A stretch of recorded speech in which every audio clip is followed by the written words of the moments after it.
আজকে চলে এলাম বাসন্তী মায়ের পুজোতে। কত সুন্দর লাইটের আলো দিয়ে সাজিয়েছে, তো দেখে খুবই ভালো লাগলো। আজকে চলে আসলাম চুচড়া তোলা ফটক মোড়ে।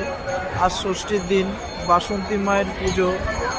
তো মাকে খুবই সুন্দর লাগছে, অসাধারণভাবে সাজানো হয়েছে। তো জয় মা। তো মাকে দেখে খুবই ভালো লাগছে।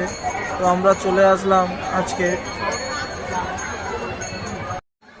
তো মায়ের মন্দিরের সামনে কত সুন্দর মেলা বসেছে।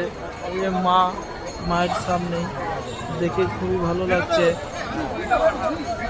কত সুন্দর গরম গরম জিলাপি, মালপোয়া। কত করে গো জিলাপি? দাও তো।